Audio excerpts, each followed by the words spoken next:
동포사에 모인 어린이들이 대통령님 내분께 꽃을 전달하고 있습니다. 대통령 내분께서 어린이들을 격려해주고 계십니다.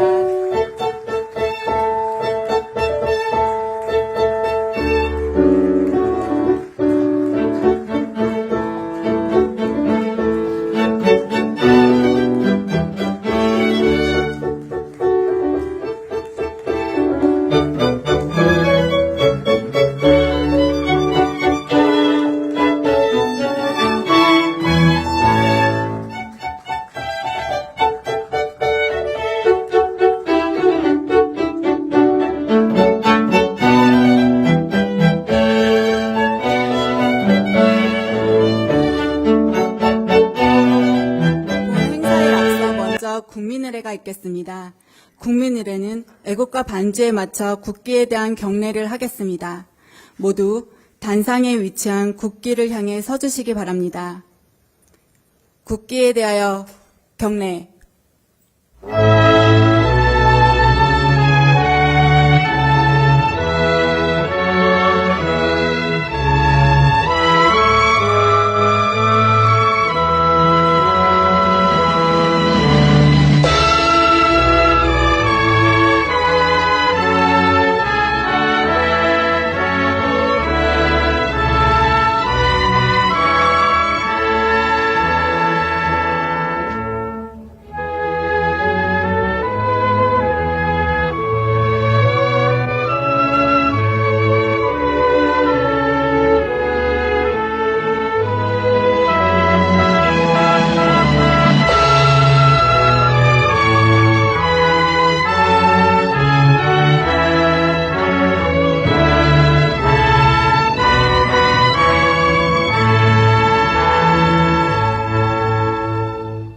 바로 모두 자리에 앉아주시기 바랍니다. 지금부터 인도 동포 간담회를 시작하겠습니다. 안녕하십니까? 저는 오늘 행사의 사회를 맡게 된 조혜정입니다. 이렇게 뜻깊은 행사에 사회를 맡게 되어 매우 영광스럽습니다. 첫 순서로 참석 동포를 대표하여 조상현 제인도 한인회 총연합 회장님께서 환영 인사를 해주시겠습니다.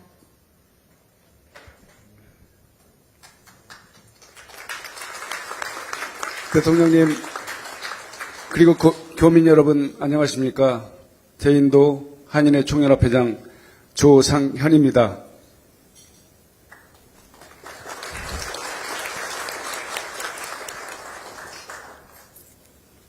인도 전역 동포사회를 대표하는 8개 지역 한인 회장님들 그리고 각계 대표로 참석하신 교민 여러분들과 함께 대통령님의 인도 국빈 방문을 진심으로 환영합니다.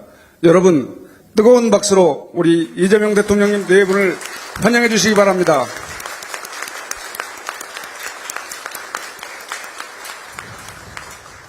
존경하는 이재명 대통령님, 해외에 나가보면 모두 애국자가 된다고 합니다.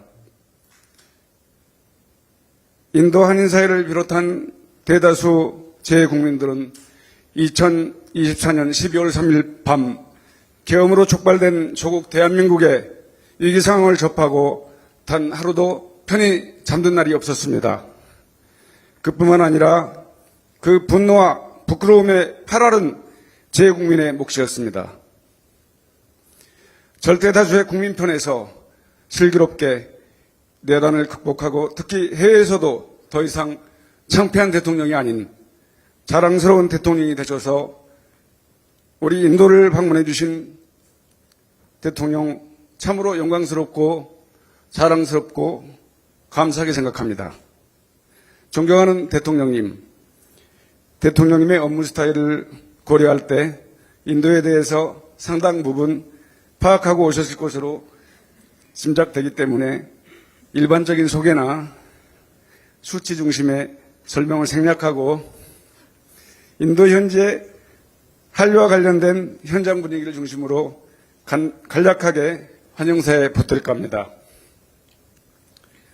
인도는 다른 나라에 비해 늦은 감이 있지만 K-팝, K-드라마, K-푸드 등의 한류가 빠르게 확산되고 있고 젊은 층을 중심으로 한류가 소비되고 있으며 더불어 한국 문화에 대한 관심이 갈수록 높아지고 있습니다.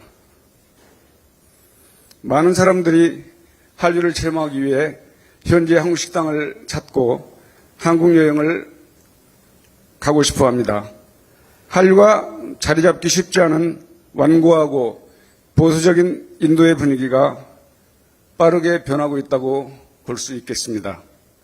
이런 흐름 속에서 진출 기업들과 업종을 망라한 중소상공인들 역시 인도 시장에서 성과를 확대해 나가고 있으며 중산층을 비롯한 소비계층에서는 한국 제품에 대한 신뢰도가 상당히 높습니다. 대통령님께서는 취임사에서 외교의 지평을 넓히고 국제적 위상을 높여 대한민국 경제 영토를 확장해 나가겠다고 하셨습니다. 대통령님, 제2인도 한인사회는 대통령님의 이번 인도 방문을 계기로 15억 인구, 글로벌 공급망의 핵심 생산 거점이 될 인도가 대한민국이 확장해 나가야 할 경제 영토의 범주로 인식되고 정부의 외교 및 경제정책 그리고 우리 기업과 동포사회의 역량이 모아짐으로써 실질적인 성과로 이어지기를 기대하고 있습니다. 사랑하는 이재명 대통령님, 대통령께서는 꽤 오래전 상대원 시장 연설에서 이재명이 하는 모든 일은 우리 서민들의 삶과 이재명의 참혹한 삶이 투영되어 있다고 하셨습니다. 그리고 대통령이 되셔서 실제로 국민의 삶을 가장 중심에 두고 국정을 운영하시는 것을 인도에서나마 미디어를 통해서 매일 접하고 있습니다. 대통령님의 고단했던 지난 삶을 위로드리며 지금 하시는 모든 일에 박수를 보내며 응원합니다. 우리 대한민국 국민과 대통령님 네 분의 앞날에 무궁한 영광과 건강과 안전이 함께하기를 희망하며 대통령님 네 분의 인도 방문을 다시 한번 환영합니다. 감사합니다. 네, 조상현 회장님의 따뜻한 환영의 말씀 감사합니다. 다음은 대통령님께서 동포 여러분들께 따뜻한 격려의 말씀을 전하시겠습니다. 대통령님을 무대로 모시겠습니다.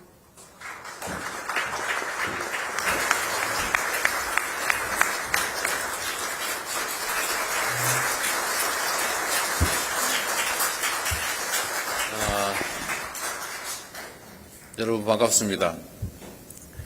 인도 인구가 1억 14억 6천만 명인가 된다던데 대한민국 교민들 숫자가 12,000명밖에 안 된다고 해서 참 희한하다 이런 생각을 했습니다. 인도 전체 규모에 비하면 너무 속닥하죠? 앞으로 우리 교민회장 말씀하신 것처럼 달라질 겁니다. 또 달라지게 해야 되겠죠. 인도는 정말로 큰 시장이기도 하고 앞으로 정말 미래가 크게 기대되는 나라입니다. 사람들이 잘 모르는 것 같아요. 인도가 어느 정도로 큰 나라인지. 대체적으로 중국이 인구가 가장 많지 않나? 이렇게 생각하고 있는데 이미 중국 인구를 제쳤다는 거 아닙니까? 그리고 세계 4위 경제 대국인데 곧 세계 3위를 차지하게 될 것으로 예상된다. 거기에 비하면 우리 대한민국과의 경제 협력 수준은 정말 매우 낮은 것 같아요. 앞으로 그 영역을 좀 더 확대하고 대한민국과 인도와의 관계를 지금과는 완전히 다르게 만들어 보겠습니다.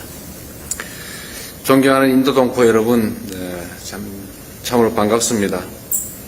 인도 방문 첫 일정으로 동포 여러분들을 직접 뵙게 됐는데 처음 있는 일인 것 같아요. 어떻게 생각합니다. 바쁜 삶 속에서도 귀한 시간을 내주신 여러분께 진심으로 감사드립니다. 무엇보다도 이곳 인도에서 대한민국의 위상을 높이고 한국-인도 관계 발전을 위해서 헌신해 오신 동포 여러분, 기업인 여러분 노고에 깊은 감사 말씀을 드립니다. 인도라고 하면 세계 1위 인구 규모를 가진 경제 대국이라 이렇게 생각합니다. 그런데 저는 인도를 생각하면 최인훈 작가께서 발표했던 장편 소설 중에 광장이라고 하는 게 있습니다.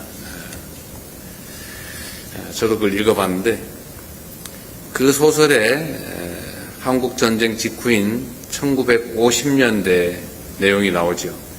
그리고 남북분단 비극 속에서 제3국을 택한 우리 대한민국 전체 한반도에 살아가던 그 특정한 사람들의 얘기가 나옵니다.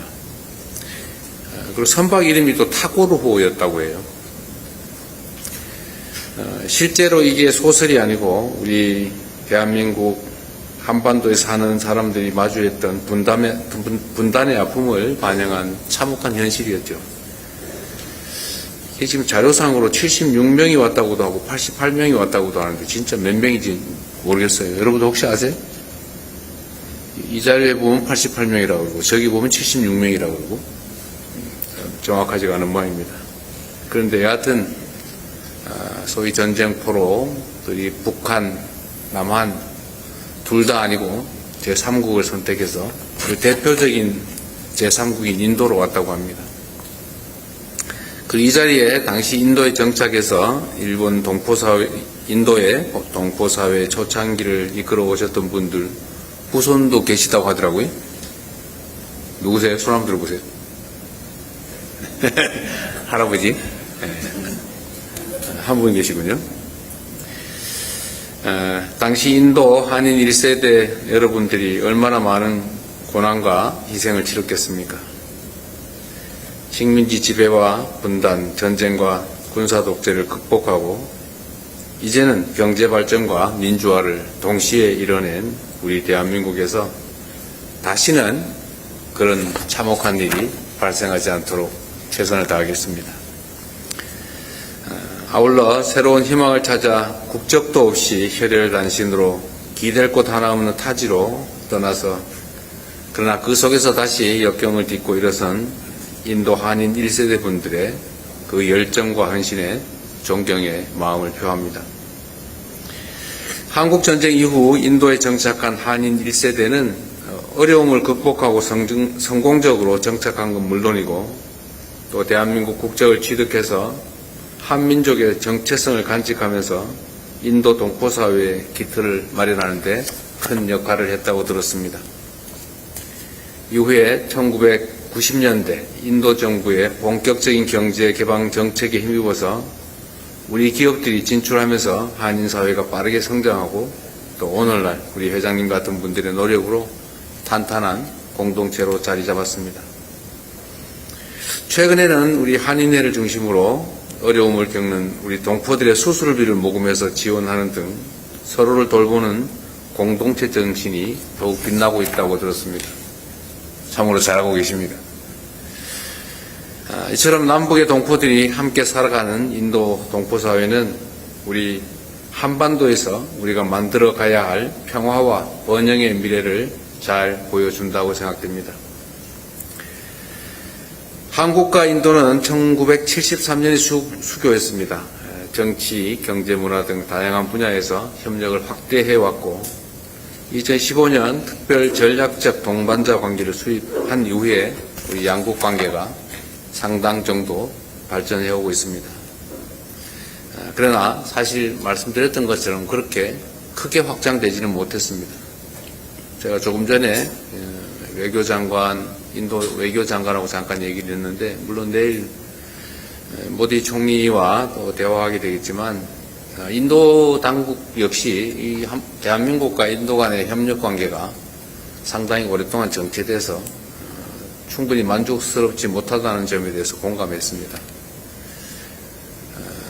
베트남이 우리와 교류하는 큰 교류 상대국이긴 한데 그렇다고 하더라도 우리가 베트남에 진출한 한국 기업이 한 10,000개쯤 됩니다. 근데 여기는 760개라든가 600몇십 개라든가 그것밖에 안 된다고 해요. 교민 수도 아까 말씀드린 것처럼 12,000여 명이 불과하다. 인도가 가진 그 큰 잠재력에 비하면 한국과 인도 간의 협력 수준은 상당히 낮다고 하는 점에 대해서 인도 당국도 동의합니다. 그래서 아마 내일의 정상회담을 계기로 아마 한국과 인도 간의 관계는 지금과는 완전히 다른 차원으로 발전할 가능성이 매우 높습니다. 또 우리도 그렇게 노력해야 되겠죠. 인도는 단순한 소비 시장이 아니라 이제는 글로벌 생산과 공급망을 이끄는 핵심 국가가 되었습니다. 그리고 앞으로 더욱 성장할 것입니다. 중동 전쟁의 여파 속에서 공급망 불안정과 글로벌 경제 위기가 상시화되고 있기 때문에 한국과 인도는 서로에게 가장 중요한 전략적 파트너가 될 것입니다. 인도 역시도 한국과 비슷하게 원자재 또 에너지를 상당 부분 해외에 의존합니다. 그런 점에서 보면 한국과 인도가 서로 협력할 여지가 상당히 많을 것입니다. 앞으로 한국과 인도가 협력해 나가는 데 있어서 우리 교민 여러분들의 경험 그리고 네트워크, 현지에 대한 깊은 이해가 큰 자산이 될 것으로 믿습니다. 여러분들의 역할을 기대합니다. 앞으로도 대한민국의 민간 외교관으로서의 양국의 관계를 함께 열어가는 큰 역할을 계속해 줄 것으로 믿습니다. 기대합니다. 정부도 이에 맞추어서 우리 기업과 동포들이 보다 안정적인 환경에서 마음껏 여러분들의 역량을 잘 펼치실 수 있도록 충분히 지원하겠습니다. 제가 해외 순방 일정마다 우리 동포 여러분들의 목소리를 있는 그대로 생생하게 듣고 또 어려움을 해결해 드리기 위해서 노력하고 있습니다. 인도 교민사회도 제가 우리 대사님한테 간접적으로 전달해서 지시 드린 바대로 어떤 문제점들이 있는지 개선점이 필요한지 또는 제안 이런 것들을 좀 모아보라고 했는데 인도에서는 40건 정도를 모았다고 하더라고요. 40개밖에 안 될 것 같지는 않은데 앞으로 좀 더 많이 만나시고 또 얘기도 듣고 제안도 듣고 해주시기 바랍니다. 전 세계적으로는 지금 1,400건 정도가 취합이 됐는데 제가 대체적으로 교민 간담회를 하면서 자유롭게 말씀을 하시도록 해봤더니 비슷비슷해요. 대체적으로 한글 학교 얘기나 아니면 뭐 비자 문제거나 아니면 뭐 투표권 문제 뭐 이런 비슷비슷한데 오늘도 여러분들 원하시면 자유롭게 말씀하실 기회를 드리겠습니다.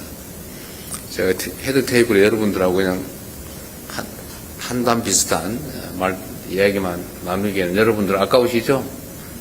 아마 여러분도 하고 싶은 얘기가 많을 거예요. 제가 다녀보면 대통령이 다니면서 저 타운홀 미팅 비슷하게 막 말할 기회를 많이 주고 하니까 아예 미리 연구해가지고 준비를 많이 해가지고 오는 경향이 있어요. 아마 오늘도 그런 분들이 꽤 있을 것 같습니다. 대한민국 대통령에게 대한민국 국민으로서 또는 재외 동포로서 하고 싶은 말씀이 있으시면 이따가 자유롭게 하도록 하십시오. 제가 해외를 다니면서 여러 가지 참 많은 생각들이 듭니다. 대한민국은 통상국가라고 하지 않습니까? 대외 무역, 대외 거래를 하지 않으면 살아남을 수 없는 나라입니다. 그러면 사실 외교도 매우 중요하고 또 그 속에서 현지에서 직접 다른 나라와 연결하는 교민들, 동포들의 역할이 매우 큽니다. 또 여러분들이 가지는 인상이 아마 여러분도 인도 사람들 많이 대할 텐데 인도 사람들이 여러분 볼 때마다 한국이 딱 떠오를 거예요. 요즘은 아마 여러분들 보기만 하면 노래해봐라 그럴 가능성이 많죠. 그렇게 이미지가 아마 떠오를 겁니다. 또 반대로 얘기하면 여러분들이 대한민국의 얼굴이기도 하죠. 저는 우리 대한민국이 가지고 있는 여러 역량들이 있는데 그 중에 해외에 나가 있는 우리 재외 국민들, 또 해외에 진출한 기업들, 국적은 없지만 대한민국 국민의 피가 흐르는 재외 동포들의 이 자산이라고 할까? 역할이 정말로 크다고 생각해요. 여러분들이 대한민국 본국에 대해서 자랑스럽게 생각할 수 있도록, 대한민국 국민임을 자랑스럽게 생각할 뿐만 아니라 든든한 대한민국이 뒷배가 될 수 있도록 최선을 다하겠습니다. 만나서 반갑습니다. 고맙습니다.